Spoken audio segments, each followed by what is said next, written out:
Hey guys, Blue 25 and Archer 9234 with episode 15 of Ranger Review. Today we have the Lightspeed Rescue Battle Booster and the Lightspeed Rescue Morpher. We have 2 out of the 3 Morphers, so it's pretty good.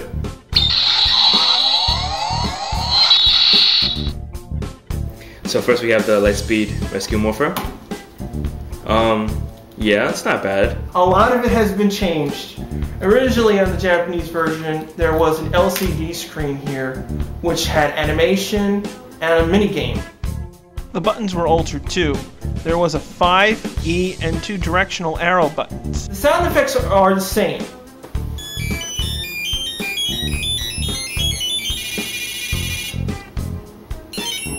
On the Japanese version, it had the Lightspeed Rescue logo, flash, flash, flash, and then it would say it would turn into the Ranger.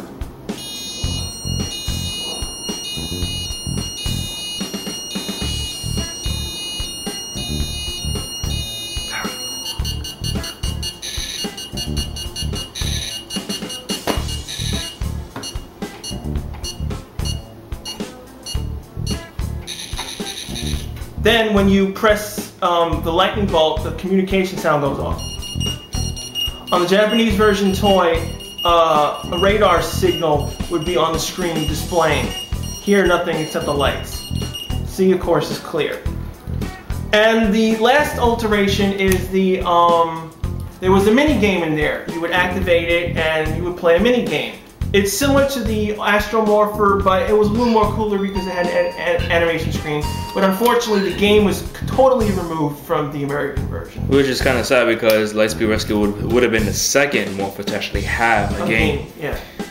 And I also want to point out, for some reason, the American version was enlarged, which doesn't make any sense because the Japanese version has the most complicated electronics, but the American version was lengthened, I think, about an inch for here. I mean, you know, it's cool. I mean, you know, the chromeness, okay, that's yeah, really, they left that alone. That's really good. I mean, it's not a bad thing. Even this, and what I like about the straps is that they actually have the symbols on them, which is pretty cool. For Lightspeed Rescue, you know, it's pretty cool. Other than that, I really find this, you know, it is boring look. It's like, okay. It's just that, and you press buttons. Without the game, it's boring. So now we have the Battle Booster.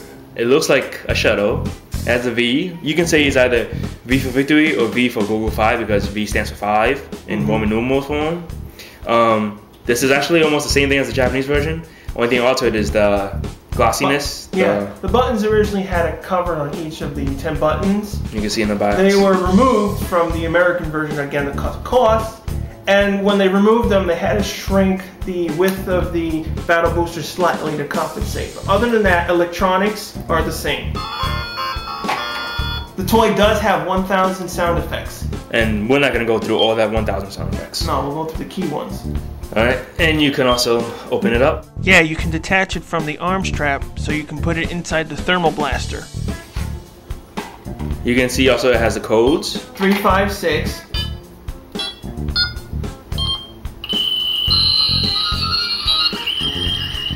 This calls for the Lightspeed Solar Zord. And then 456. calls for the Omega Megazord. Now the funny thing is that if you heard just a little of the back, it reminds you of the in space Megazord sound. That sound effect is from space. 555. The battle punch that they used in the show.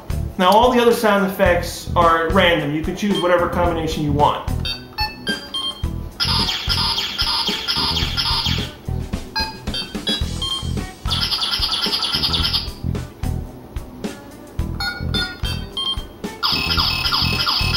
Or you can do the same sound effect 3 times.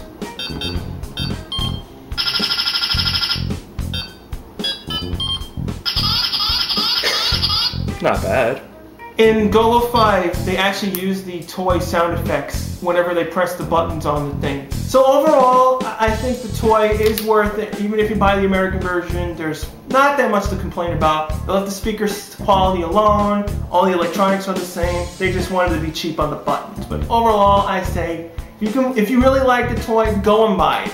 It doesn't matter if you buy a Japanese version. You're just gonna lose the glossy finish on the buttons. Ooh, big deal right there. Recommend it if you guys like it, but Lightspeed. The Rescue Morpher, no, I do not recommend it. I recommend you get the Go-Go Brave. As for the Titanium Morpher, I do recommend it because it was a rarity for us because it was an American-made product that was actually good, unlike the stupid Solo Morpher from Jungle Fury. But yeah, so join us next week for the Jungle Fury figurines from Power Rangers Jungle Fury. Become subscribed. See you next week.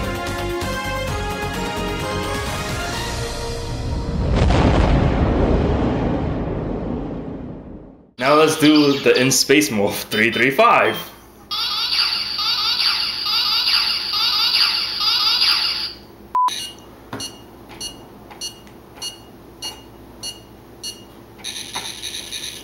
Hey everyone, since you just finished watching episode 15, I thought you'd be interested in seeing the inner workings of the Rescue Morpher toy itself.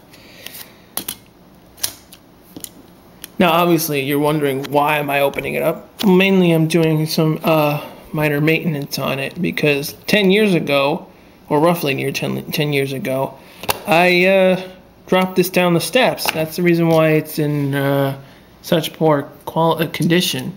Normally I don't break anything or screw anything up, and I keep them in the boxes and safe, but unfortunately it was in the hallway and it fell down the steps. Anyway, basically, when I originally repaired it, I had simply taped everything together, and this time I'm going to put it together the proper way. Now originally the toy actually had an opaque screen where you couldn't actually see through the window over here to see the transparencies. The first time I opened it, my sweaty hands actually rubbed off the silver, which you can see a little bit that's left on the edges, but most of it's now gone because normally it's not supposed to be see-through. And pretty much simple electronics. Everything's right directly in the bottom part of the Morpher. I'm going to play some of the electronics so you can see how it looks like.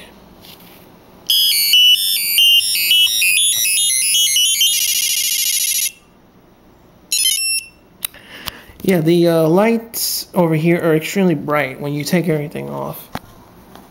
And also you can see that the top part is actually not silver. It's really originally red, including the sliding part.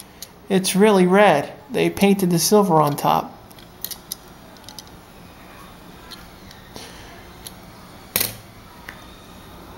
It's fairly simple to reassemble the toy.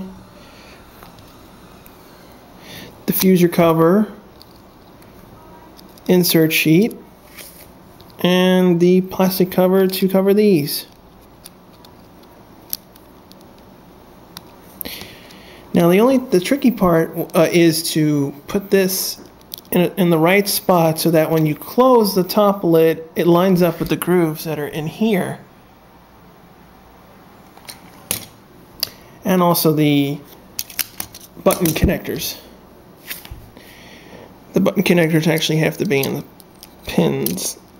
Originally I had it, when I originally opened it, I taped everything together and to keep everything straight, but all the tape was sticking out and stuff for years, and I thought that was ugly, and then I said one day I'm going to fix it, and one day became 10 years later.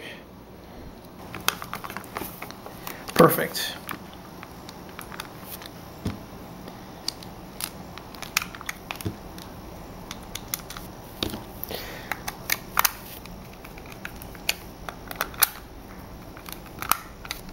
Alright, after a little bit of fiddling, moment of truth.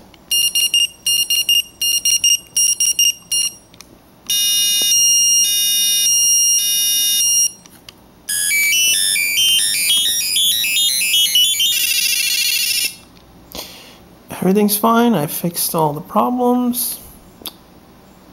Perfect.